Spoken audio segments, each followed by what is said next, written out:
Hello, everyone, and welcome to a brand new motorsport podcast series. I'm Ed Foster, and this time we're turning our attention to Porsche. The series is called Porsche's Winning Formula. Ever since Ferdinand Porsche designed the Volkswagen Beetle in 1939, 8 years after launching his eponymous company in 1931, Porsche has been at the forefront of vehicle design. While the Pretty 356 was the first car to carry the Porsche name in the late 1950s, many of you will automatically think of the 911 that arrived over 10 years later. Arguably the most successful sports car of all time. The model is still being built nearly 60 years later. In those years, Porsche has won the Le Mans 24 Hours more than any other manufacturer. It's been victorious in Formula One, both as a constructor and an engine supplier, and it's won countless GT championships with its beloved 911. Porsches have even done rallycross and rallying. In this special podcast series, we are going to speak to the racers that are at the forefront of the German manufacturer's racing development and key names from the road car side to get a better idea of how this great company has had so much success for so long. Hello, everyone, and welcome to the Motorsport Podcast. This one is another one in Porsche's Winning Formula series and is in partnership with Princess Yachts.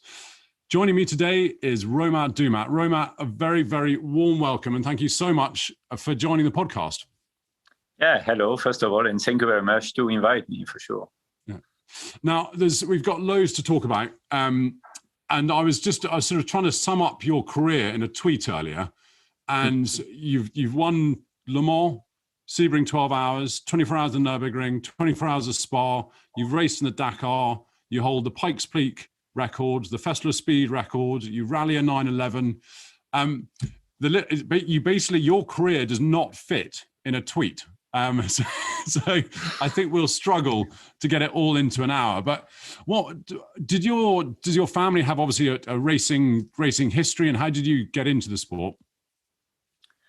Well, yes, actually, my dad was, and still actually, even at 72-year-old, a rally driver, and but really amateur, you know. And but he was always a big fan of Porsche, and when he was young, actually, he was doing some rally with a Porsche, and when I was always following rally at the start of, when I was like 10-year-old, but I was really, in general, a big fan of motorsport, of all motorsports.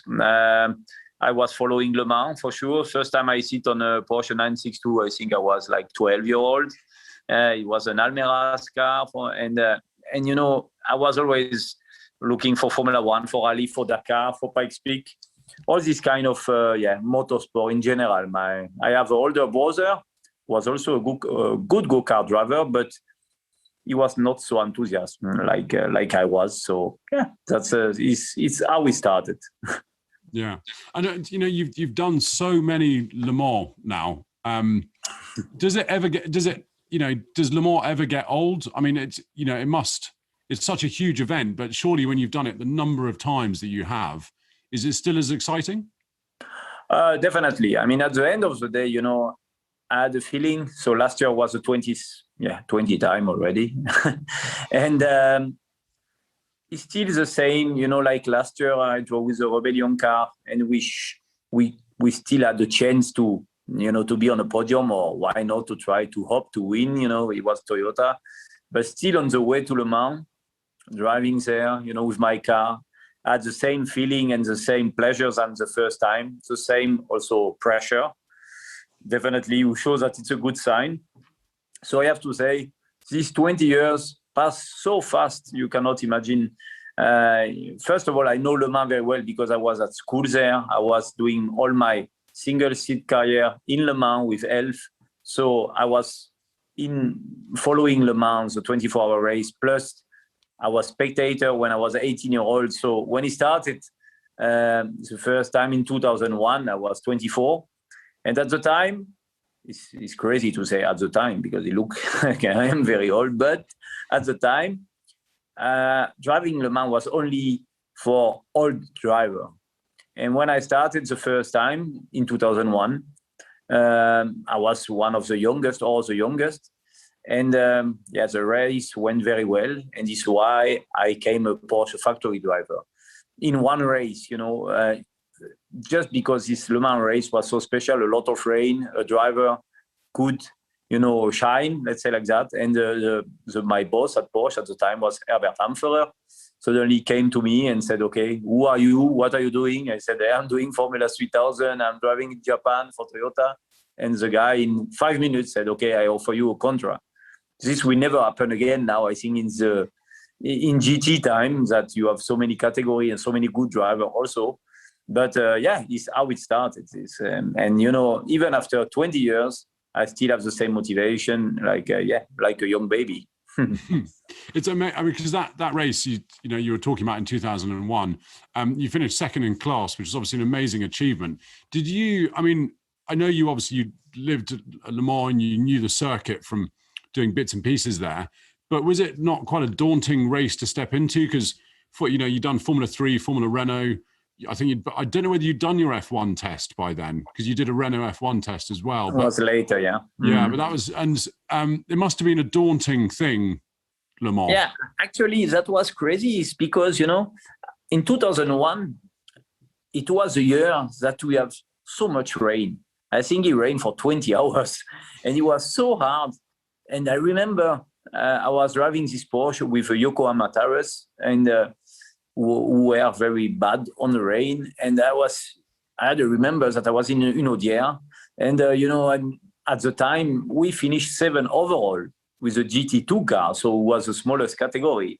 Because there was so much rain, on the night I overtook even a Cadillac at the time was a LMP 900, so LMP1, or now we could call a Hypercar. And because they were all struggling with so much water. And I was thinking, wow, that's just a crazy race. It was from what I was used to, my single seat, whatever, suddenly going to these things, I was thinking, this guy just crazy. But you have to accept also that the rhythm of, in terms of competition was not as strong or as hard as it is now. So a young guy who was a little bit intelligent, not crashing, could easily, be on the front and make a good result. But it was a car were a lot harder than to drive than now. It was an H gearbox, you have to bleep and so on and so on. It's for sure, it's a really, really good memory. Yeah. I mean, it's interesting because also in the series, we've spoken to Jochen Mass and Klaus Ludwig, and interestingly, neither of them actually liked Le Mans. And I think obviously when they were racing in the 956, the 962, it was more dangerous. But one of the big things that Jochen didn't like, because his first Le Mans was in a Ford Capri, and he hated spending the whole 24 hours looking in his mirrors. You've seen both sides of it. You've won it in LMP1. You've raced it in GTs. Is that still a big thing nowadays if you're in a GT car and just constantly watching mirrors? Yeah, definitely. But for us, I mean, for the Porsche driver, was a big advantage to first drive on GT and later to drive on LMP. I mean, I drove Le Mans in LMP quickly in 2003, I think.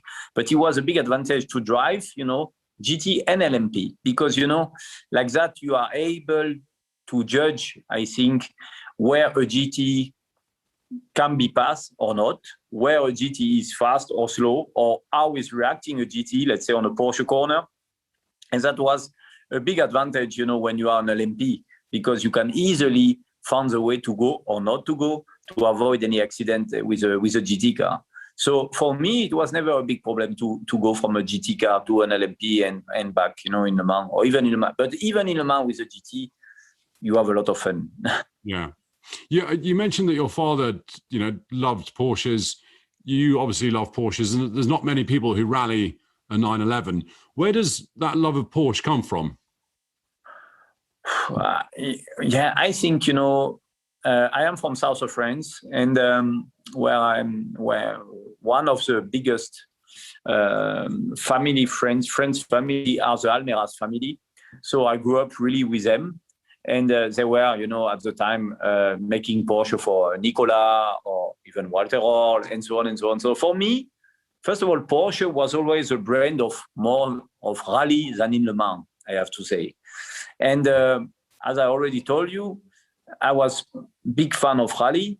And I assume that it was, the story is actually that when I won the IMSA Championship, American Le Mans, in 2008, the boss at the time from Porsche was Hartmut Christen. And I told Hartmut Christen, I said, yeah, I don't want any prize money, but what I want is to do a rally with a Porsche. Because I saw in Weissa that at the time, Roland Kousmol was doing a Porsche for a Belgium team, you know, a 996 basic car. And I saw this test car. The car was always with Walter driving or Marc Duet and so on. But, you know, I was already 30-year-old. And I said, I want to do a rally with this Porsche, with a test car.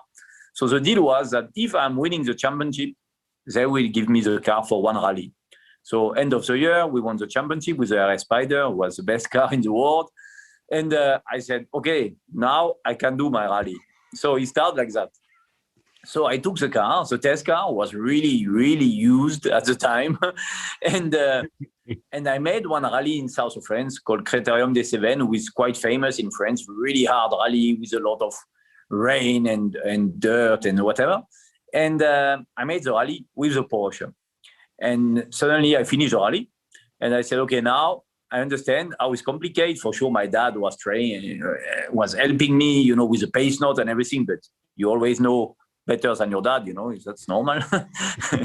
So I said, okay, now I will do my own car. I understand how it is because I always like a lot, you know, it's why after I create my team, but I always like a lot all what is the technique in the mechanic and so on. So I said, okay, I will do my own car. So I bought a 996 and I made my own 996 Rally Porsche as I wanted.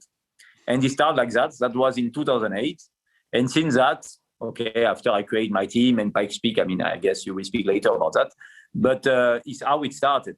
And yeah, since that, I never stopped. I made few races with the WRC car, like the Rally d'Alsace, the WRC event and so on, but mainly always were with the Porsche, yeah. Yeah.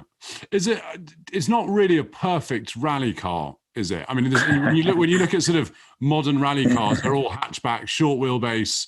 Have you struggled with that, or actually is it better than some people might expect? Well, for sure, it's it's not a rally car. Definitely, you can say like that. But you have two things that you have to consider. First of all, it's a car that the spectators are crazy about, you know, due to the noise, I think. And now in the workshop, we have everything. We have from the Group 4, SC Group 4, the 3-liter RS, the 997 4-liter that I developed. And when I won the RGT championship like 2 or 3 years ago. So we have everything. But funny thing is, even if you speak about a car was from Porsche, from 1977 to a car of 2015, the technique to drive a Porsche is still the same in a rally. You have to consider what is good. It means the traction, the power. What is bad is for sure the front is very light. Even in 30 years, the percentage of the weight ratio is still the same. So your driving technique is more or less the same, you have to say. So at the end of the day, for sure, I know very well how to drive the Porsche on a rally. I guess Nürburgring, you know, Nordschleife, Elb, and so on and so on. But yeah, I think it's different, but it's a good, you know, yeah, for me, it's a lot of fun. And even in the workshop, I have a Polo R5, but I prefer to drive the Porsche. I have more fun, you know, due to the noise. Yeah. Just before we kind of move on from Le Mans, which we were talking about earlier, you know, you mentioned there the hypercars.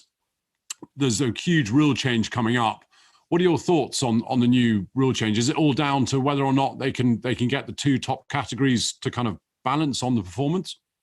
Well, right now, I mean, I guess, as you know, I'm driving the Glickenhaus car for Le Mans this year. So for sure, I'm really involved in this new category of hypercar. And definitely, I think it will be, in one side, I will say it will be a big challenge for the ACO and FIA to find the right BOP between such a big different category between LMDH and hypercar. But in other side, if you consider that back to 2015, when we came with this LMP1, completely crazy in terms of technology. Porsche, we have a 2-liter engine, very small, with an 8 megajoule class. Toyota at the time, they had a big V8 engine with a 2 megajoule class, was completely different. And at the end of the day, the lap time between Porsche, Audi, and Toyota were very similar. So they knew how to balance these three brands who were completely opposite in terms of technique. And, you know, with this hybrid technology was so complicated to understand that even now, I guess, if you ask somebody what was the difference between the 2 megajoule and 8 megajoule, nobody is able to explain you.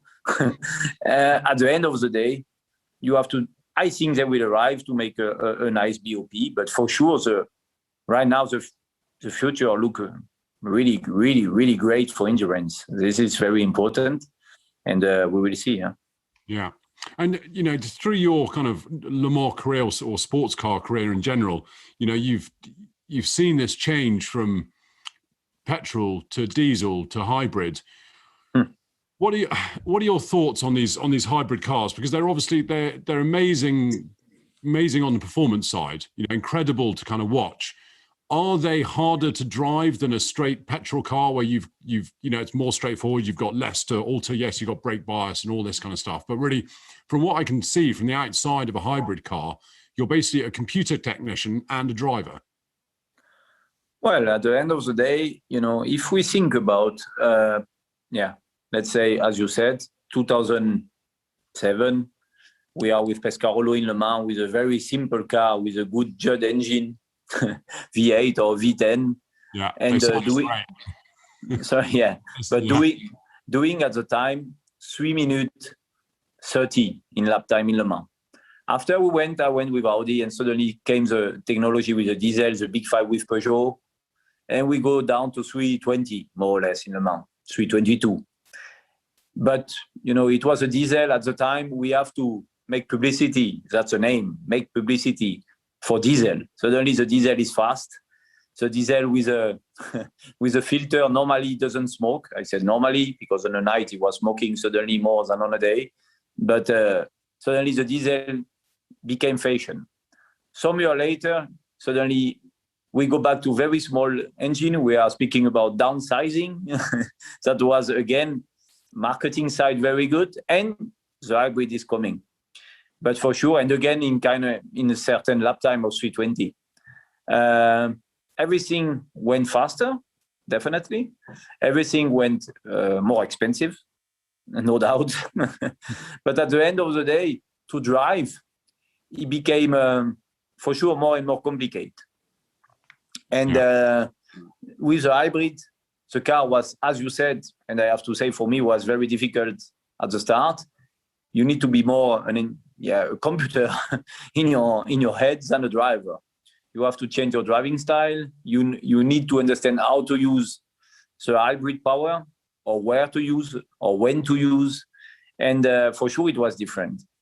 So I always said, for me personally, I'm not so convinced that the spectator need all these steps in terms of technology. But for sure, for a brand like Porsche, we learn a lot in Le Mans with this hybrid technology, how to use it, and also for the road car later on. So for the show, I'm not so convinced. To drive, I'm not so convinced. But in terms of technology, to learn things for the brand, this was not too bad. Yeah. And, you know, you race for two kind of huge efforts at Le Mans in terms of Audi, and then very soon after with Porsche, you know, right at the front of the grid in the LMP1 category. Were they quite similar to, you know, obviously putting aside that there is crossover with Porsche and Audi and Volkswagen, were they very similar teams to race for? Were their approaches any different, or was it sort of all quite similar? When I joined Audi, I have to say, just before I was driving with Penske in USA, with a Spider, who is for me the benchmark of the best private team you can have in the world. I mean, if we can or could call him private, but it's a fact. That's, you know, Roger Penske is just somebody you need to meet one time in your life to understand. But after going to Audi, it was already a big step from Porsche to Audi in terms of money involved. Audi at the time with Porsche, we could, in USA, beat Audi just because we were more organized. We were with Penske in all the details very strong. Coming to Audi, it was suddenly a lot more money at the time. And some years later, going to Porsche in 2016, it was again one more step, I would say, in money side, plus in details. So it was a kind of mix between a Penske and the Audi time. But I have to say, 2016 Porsche was more like a F1 team suddenly, that you have a lot of money. All the details are very important. But the performance was there at the end. Yeah. So am I right in thinking that that's Porsche Spider was your favorite car? Yeah, definitely. That was I will say the easiest car to drive and the more fun. But again, to finish about teams, if you look last year in Le Mans with the Rebellion run by Oreca at the end, so very small team in terms of money. We cannot compare with any manufacturer. Still, last year in Le Mans with the Rebellion race, we were doing 3 minutes 21.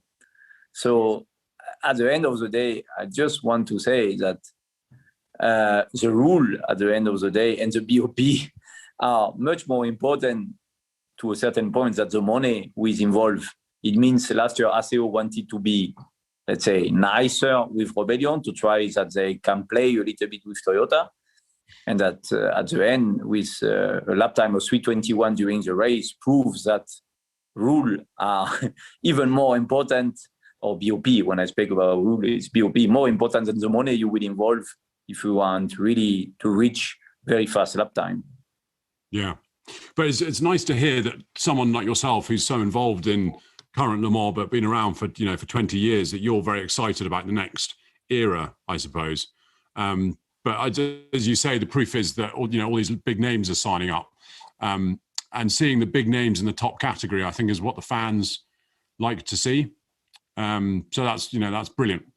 I was listening to a podcast you did many years ago in Monaco with Henry Hope Frost, and it was on the world's your favorite circuits. And I was really pleased to hear when you were talking, you were saying that actually the ones you really love are the American ones, because they're bumpy. There's blind corners. There's blind brows.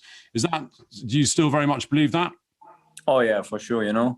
I mean, American track are definitely the best, and in Europe, I would say like a track like for sure Nordschleife. Why is that? Because when I'm again somehow looking or reading the press on a Monday morning, and we are speaking days after days, big chief of Formula One about track limit or story like that, well, I think motorsport doesn't need this kind of press, I will say, or between big boss, what happened during the race, what you think, whatever about this track limit. In USA, like that, you don't have any discussion. You have a curb, and after you have grass, and after you have wall or let's say gravel. But I think it's, that's the best.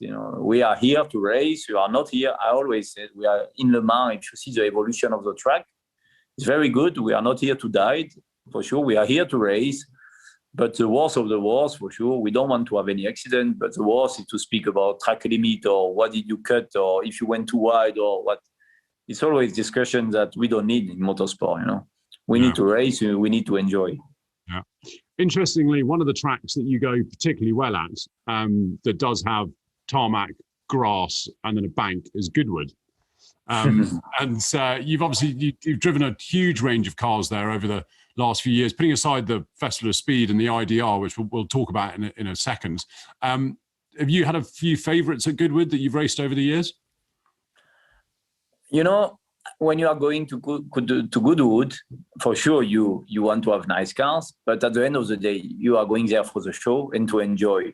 And at the end of the day, at the revival, when you have a car anyway with the tires that you are using, you are sliding so much that you can enjoy with any cars.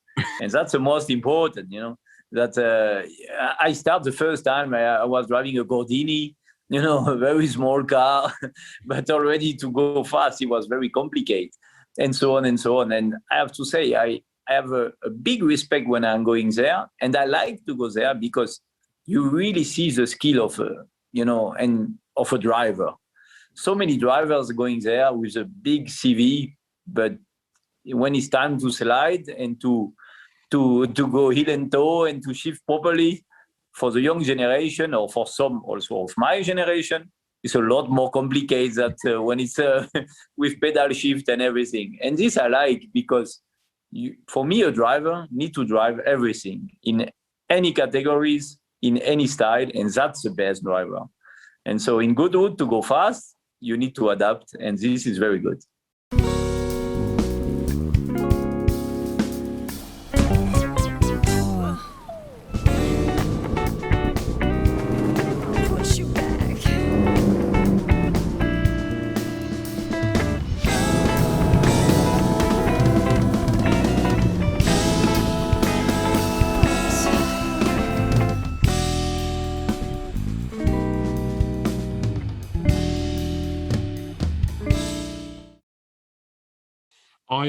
We've actually got a question here that I'll ask in a second, but I think there's a difference between sliding and sliding precisely, because I was going around Goodwood in my MGB and trying as hard as I could, and Marino Franchitti was behind me for one corner. He disappeared obviously afterwards. He came over, he said to me, "It looks great, Ed, but you must try and make the apex at some point."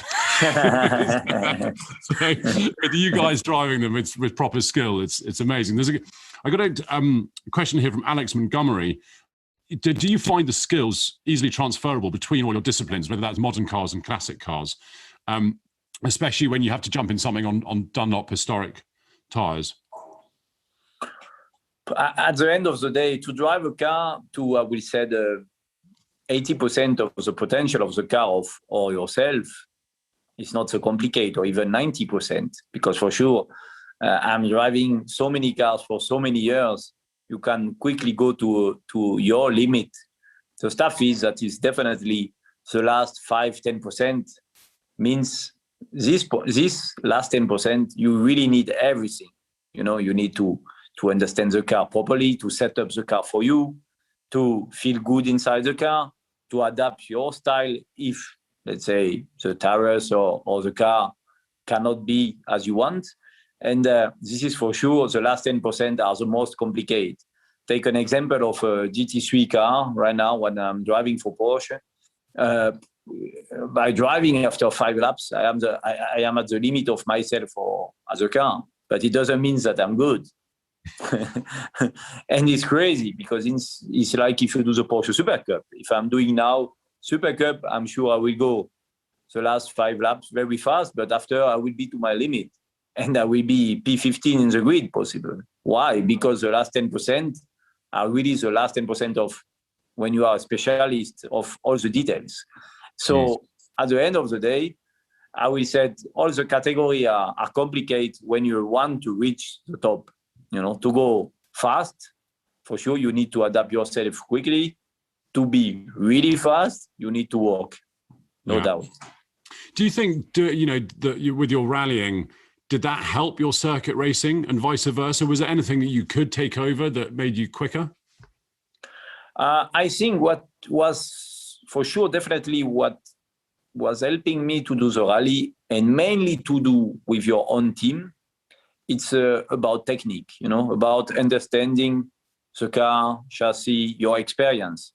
Because even we cannot speak about, wheel travel when you are in a hypercar or LMP1, but you can still, when you are hitting a curb, say, okay, in terms of damping, that's remember me, some things that I made in a rally with a rebound or bump or stuff like that, or roll bar, and details like that for sure. Crossover are always good. Experience are always good. It doesn't mean that I want to be an engineer, because that's the critical point to found. I'm here to drive and not to be the engineer, but I'm here to help the engineers, And so I think experience always help. And for me, I always see good points to do many things. Yeah. Now, a large sort of I would say, large part of your CV, certainly from my perspective, is your record at Pikes Peak, which all of our listeners and viewers will obviously know about. It is a hill climb, sort of like no other. What was your first experience of it? Well, Pikes Peak, first time I was there in 2012. I was doing a French Rally Championship with, at the time, 997 GT3 3.8 that we developed completely privately with my team. And I was doing the French Rally Championship. It was a Rally Charbonnière, which is quite famous. And we were close to win overall in front of WRC and so on. And at the end, it started to rain. And last stage, I lost and finished P2 or P3, whatever. And I was so pissed off. I said to my guys, to my mechanics, to my team, I said, guys, we never win overall. My dream was to win overall with my own Porsche developed at home in front of WRC. I said, we never win. Always something is happening, gravel, rain, whatever. So I said, we should go to Pikes Peak. You know, I said something like that. They were all listening to me and said, okay, we go to Pikes Peak. But it was in April and Pikes Peak was in June. So suddenly on a Monday after, they all called me and said, so we go to Pikes Peak. It's end of June. Whoa, I say, yeah, but now we have to find a car. We have to do something. So suddenly I was thinking, okay, why not to do Pikes Peak? It's the first year in tarmac, full tarmac. So I said, okay, we will take a Porsche like in Nürburgring and we will modify with a short gearbox and everything. So in 1 month, we developed our, let's say, own concept. It was a 997 GT3R at the time. It was really nice. It was in dark gray. And we make a big rear wing, big splitter on the front, a lot of downforce. Everybody was thinking that it was done by the factory. But actually, we all done at the workshop. And all these parts were not in carbon, but they were in fiberglass. But they look so nice that everybody was thinking it was done at the factory. But no, it was all in my shop. We were testing a lot on an airfield close to the workshop to do top speed and so on, downforce and everything. And we went to Pikes Peak, as we said. And we arrived there. Our car was very, very low, set up like for Nürburgring. And all the cars were quite high in ride height. And we went to the tech before the race. And we could even not go on a scale because our car was too low. And so they were all laughing at us like, what this Frenchie are doing, you know, with a car like that? Well, they never race here. They have a car very low and so on and so on. Me, I didn't say anything. I said, let's continue like that. We try. And the race went very well. We finished second overall. Okay, 2 cars in front crashes. Unfortunately, we lost for, I think, less than 2/10 of the second to Rhys Millen, but we get the rain on top, so it's why we lost. And yeah, I just went in love with this race. And after the year after, that was 2012, 2013, Peugeot contacted me and said, okay, we do a car.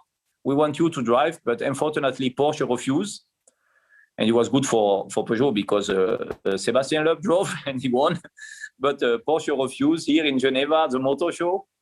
And so I said, okay, I have no chance against Peugeot, so I will not do Pikes Peak in 2013. But the last minute, I was so pissed off. I said, okay, we will do our own prototype now. So I called Norma. And again, very late, like April or May, I say, why not we do a prototype?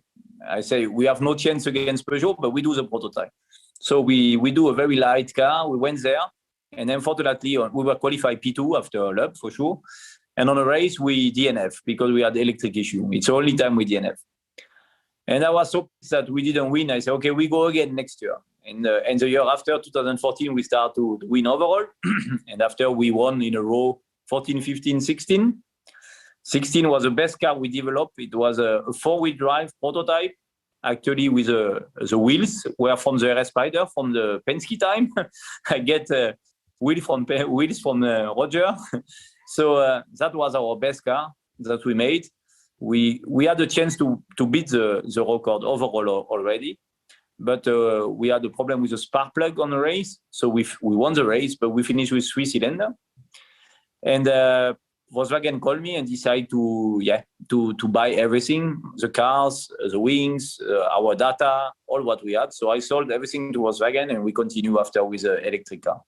Yeah, and that was the birth of the ID.R. Yes, yeah. Actually, the ID.R was still the Norma chassis, was still the same. For sure, they put a nice body kit, a different splitter on the front, we cover the car roof, but below that was still the normal chassis. And instead to have an engine, it was a lot of battery also on my right side. And that was a very nice experience with FX de Maison, who is now actually in England with Williams in F1, but it was a really nice time. A very small team, Volkswagen Motorsport, but with I would say the professionalism of LMP1 team, but with a rally attitude. So very small, very punchy. Always, if you need to change something, we do. And we had such a good, great time. It was very nice. Yeah. Well, we'll talk a bit more about the ID.R in a second, but Pikes Peak, you know, I mean, you had experienced, you know, when you first went there, you'd experienced so much in your racing career, but does anything prepare you for Pikes Peak? Because I have to say, I've never been there, but just looking at video footage, at photos, you know, I know you like a circuit with not much runoff, but Pikes Peak, there are points. If you get it wrong, you won't stop. You just keep going. Yeah, you are right. I mean, for sure, I know when I came there in 2012, I didn't know the place, but again, my dad was doing a lot of, when he was young, rally and hill climb. So I knew what was really hill climb racing. I'm still a big fan of hill climb. Actually, for me, hill climb are the #1 motorsport category. It's unfortunately not the well-known category, but it's the most dangerous. And when I went there, so I learned the road, and I know Pikes Peak 100%. But it's this kind of race that, let's say, you know, in 2018, when we won with Volkswagen, I said, okay, I don't do anymore. Actually, I will do again this year, but with a GT car, so we'll be more relaxed. But I said that was too much. It's a little bit, remember me a little bit, unlimited, you know, diving, you know, to go as low as possible in there. Yeah. So you always push a little bit more your limit, you know. But the problem is, where is the limit? And this, you don't want to know. and speaking a lot of, some years ago was a nice article in France with Loeb and me. And Loeb said, for me, Pikes Peak was the most dangerous race I never made. And he said, I don't want to do anymore. Even if I don't have the record, I don't want to do anymore. And at the point, I said, okay, I'm not the only one who is thinking about it. You know, we're thinking, woo, this race, you don't want that a wing is breaking or puncture, you know, something like that, because you know that you can die, you know, definitely. And the stuff is that when you have the helmet, you don't think about, but when you are on top, when you finish your run, you take out the helmet, you're like, okay, we get to the top. That's already good. After we will look the lap time, you know. Yeah. This kind of racing, unfortunately, for you, I mean, you know, with Hildeman, what is it in motorcycle? That when you finish the lap, you're happy. You know, already you have the respect that you finish it, and after you see the result. Now, if we could just take a very short pause there. I hope you're enjoying this podcast. This wouldn't have been possible without our partner, Princess Yachts. Princess Yachts has become a long-term supporter of motorsport and really is a part of the fabric of it now.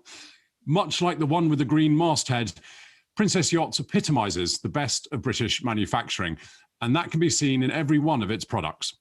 Every yacht is designed with forward-thinking mentality, and if you get a moment, do please head to princessyachts.com to see what this extraordinary company does on a daily basis. I mean, obviously with the ID.R, it wasn't really a problem, but it's such a climb up Pikes Peak. Can you as a driver feel the difference in the power in the engine? Because obviously the higher you go, the less power you've got. Can you feel that on the way up? I will say, you know, with the technology you have now, if you have a proper engine, petrol engine, you can nearly compensate everything what you are losing. So if you know, with a big turbocharge, with the anti-lag, with the fresh air for the turbo, you can really compensate. And I'm convinced that even now, a good petrol engine could go faster than what we done with the ID.R. Yeah, really.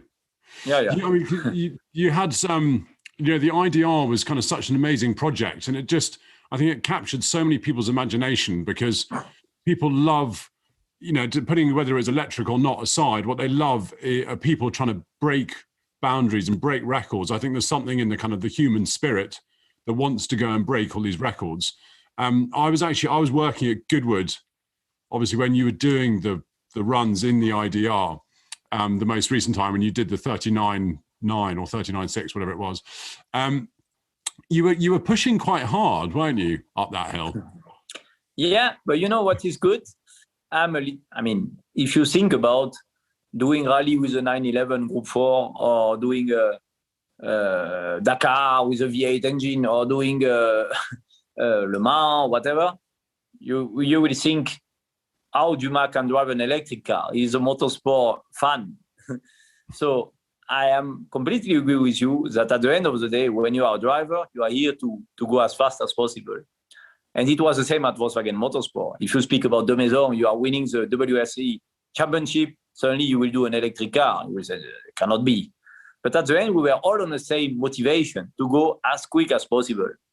And I realized in Goodwood at the festival, how can you imagine an electric car going to, in England, in Goodwood, everybody will laugh about your car, but not. Actually, when your guys, the English fan, realize, or not English fan only, but the pure English fan who are there for the revival, who are there for the Festival of Speed, realize that this electric car can be so fast, they were also impressed.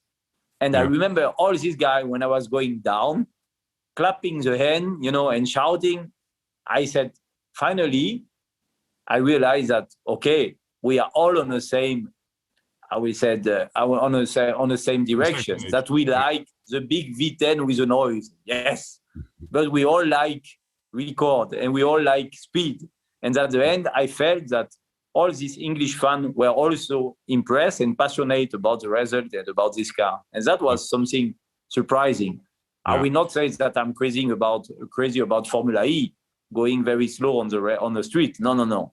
I will say that I was impressed by these cars this ID.R with so fast and impress people. And that was good, Yeah. That was a good feeling. Yeah. And so to go back to your question, for sure I was pushing. There was because I think it was in one of the practice runs, you had a moment when you were sort of on the grass, and there was I did a tweet this morning asking if anyone wanted to ask some questions. And one of the questions was, how close did you come to crashing?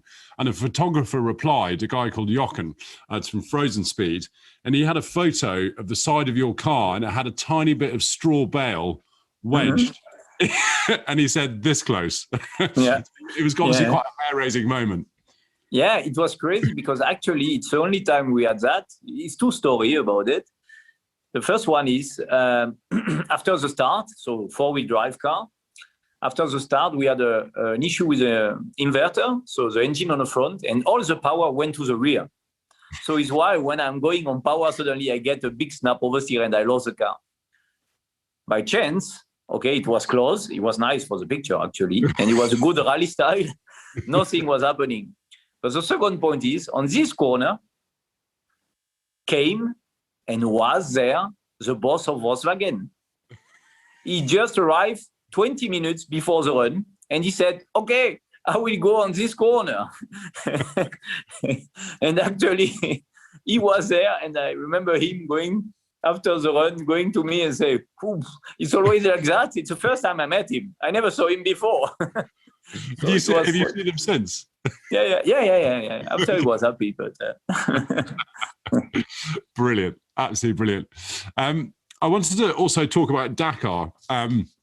The rallying is one thing, but really the Dakar rally is something else entirely. Have you always wanted to do the Dakar, and how did that come about? Yeah, same stories on rally, Pikes Peak, Le Mans. When I was young, Dakar was, still well known in France, and each evening it was on TV, like it is now, right now. And with my brother, we were always looking Dakar. Each evening in front of the TV, before to go to bed, we are looking Dakar. And so it was in my mind, and again with my team.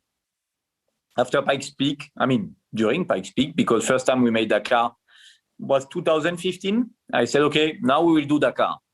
So we drove 2 times in Argentina. First year finished 20, second year finished 8 with a Peugeot. And I said, so after I missed, I think 2 editions because I was in Daytona for 24 because it was same date. And and last year I said, okay, now we'll do again Dakar, but I want to do my own car. So it's a little bit complicated, I have to say, for Dakar. More complicated than in Pikes Peak or more complicated than Rally because Dakar is 2 weeks and 5,000 kilometers. So last year was not really, it was very frustrating because the car was burning at the first stage. So we lost the car. The second car finished the race last year with a customer, with Mr. Pesci, the boss of Rebellion. And this year we finished. It was not easy. We had a lot of issues, but we finished the race. So that was already very good for the team, to see a car crossing the finish line. But it's a big experience. It's very difficult. For sure, it's completely different than what I am used to, even compare Rally or Pikes Peak or circuit. This is completely different. It's really like if we said, okay, we are playing tennis and suddenly we are playing badminton. You have 4-wheel, 1 steering, but all the rest is different. Yeah. And how, experience obviously counts across all motorsport categories, but I get a sense that the Dakar experience is really the number one thing that you can have. Because, if you look at the results of Dakar over time, it's the people who've been very quick Colin McRae, for example, was extraordinarily quick on the Dakar, but he crashed quite quickly. But when you look at the winners, people who win tend to win a lot. And I guess that obviously it's experience that makes you win the Dakar, isn't it? Yeah, definitely. I think, like, again, all motorsport, F1, endurance, rally, Dakar, you need to practice a lot. You cannot arrive at the top like that. In Argentina, when it was in Argentina, it was a lot easier than what it is now because Argentina was a lot of WRC stages. So it's why when Loeb came, suddenly he was really fast straight away. And even for me, that I never drove so much on the gravel, I finished P8. The second year without testing with my own team, best private team. So everybody was thinking, who is Dumas? Where is coming from, this guy? But actually, it was not so complicated. If you are, with your experience of endurance to take care of the car, it was possible to do a good result. Now, it's again a pure really Dakar with navigation, with nearly each day 50, 60, 80 kilometers of dunes, with rocks, huge rocks. So it's, you need experience. You need a very good co-driver. And you need to drive at... I would say 80%, but you need to be at 80% all the time. Doesn't mean 100% plus puncture, plus get lost, plus the flip. No, you need 80% all the time. And this is complicated because over 500 kilometer stage, to be at 80% on all the dunes that you don't know where you are going. So you have a lot of stress. It's very hot. The sand is very soft. Your co-pilot, it's also with a lot of stress. And this is why it's always the same guys who are winning, because they know how to handle this pressure. Yeah. Many years ago, there was a team there's a team called Race to Recovery that took injured servicemen and women and got them into motorsport. And they did, the Dakar in Land Rovers, in those Bowler Wildcats. And I went on a training run with them to the desert in Land Rovers, and the dunes that we were doing are tiny compared to what you experience on the proper Dakar. But it blew my mind. I mean, I've been a passenger in loads of different cars. I've been lucky enough to be in a DTM car, a racing lorry, a rally car. But this thing, and the confidence that you must have as a driver going up the top of it, I think, do they call them Razorback dunes, where you go up the dune, but there's the overhang. Mm-hmm. And you can't go over too quickly because you roll forward. Exactly. If you don't go quick enough, you drop back down. So you have to get the speed exactly right. And you just see sky, and then this massive drop. Yeah. Oh. It's, this year, for a small story, it's this year. So on the first stage, we start very far. We finish the stage 20 something, I think. So it was good stage. Second stage, unfortunately, that is unbelievable. somebody crashed into my back. I think possibly you saw the picture and took the wheel away. So I have to repair the car. And we lost 6 or 7 hours. So second day, suddenly I look during 7 hours, you have time to look. And I look the road book and I realized that the next 300 kilometers was only dunes. That I did not realize is suddenly in South Arabia at 5 in the afternoon, it started to be dark. The story is that I finished the stage at midnight. So I drove 7 hours in the dune.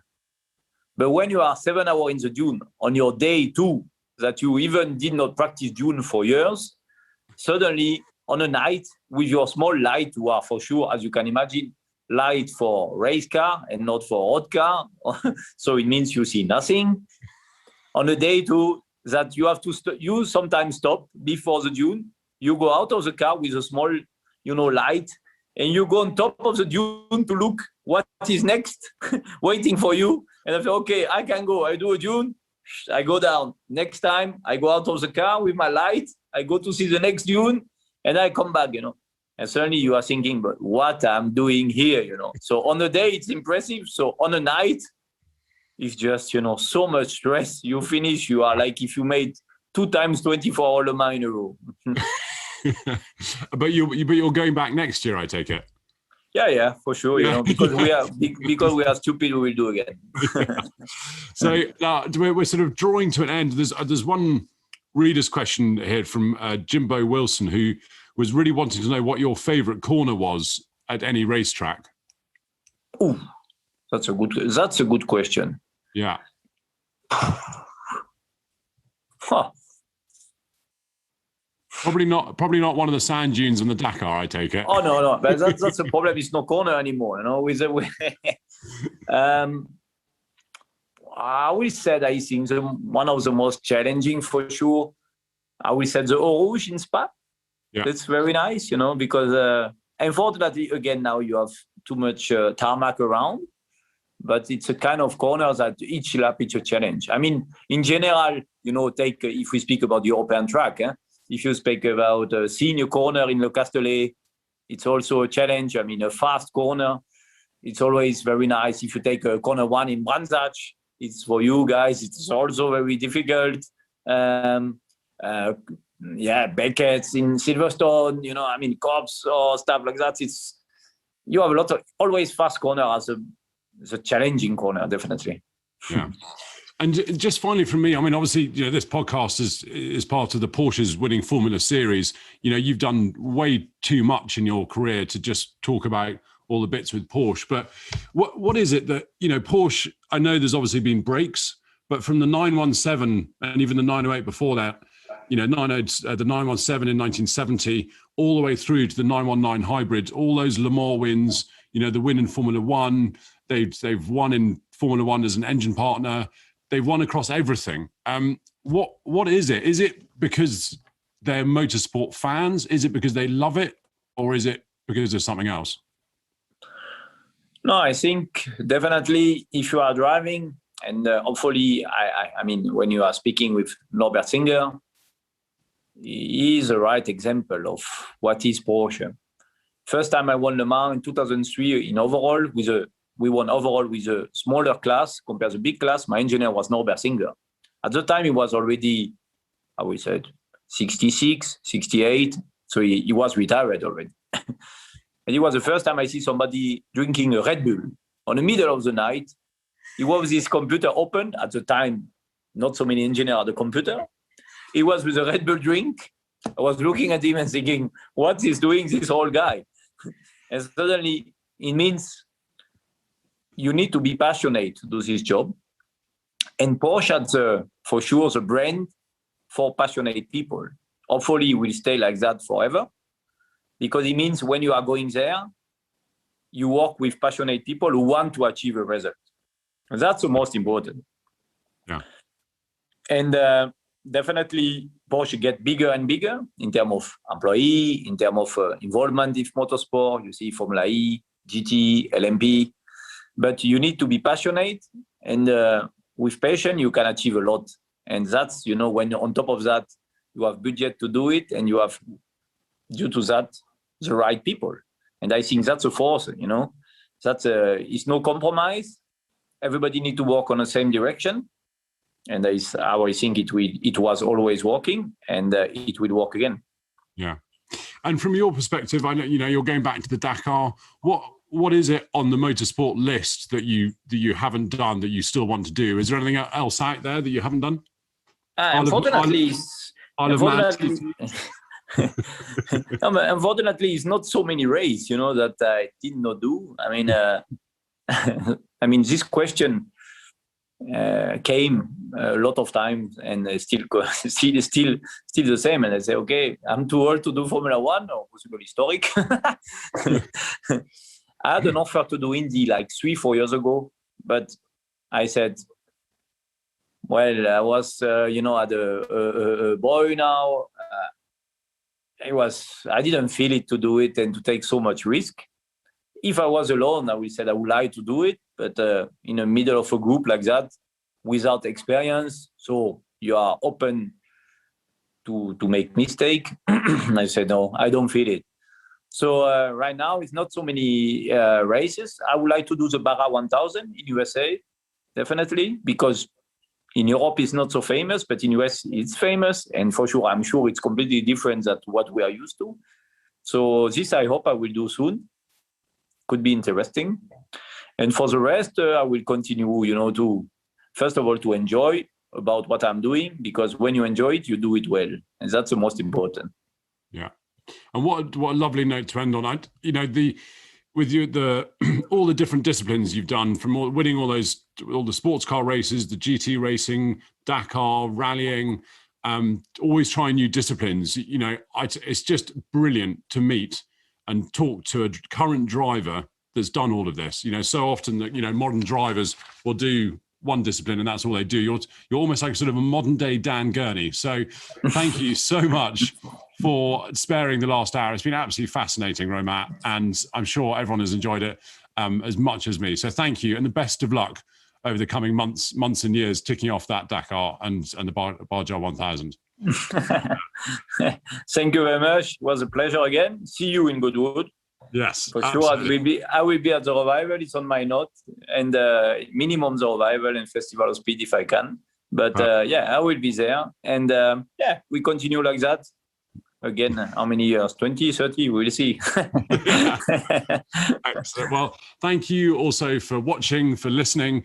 We'll see you all soon again on a Motorsport Magazine podcast. See you then. Thanks for watching. Bye-bye.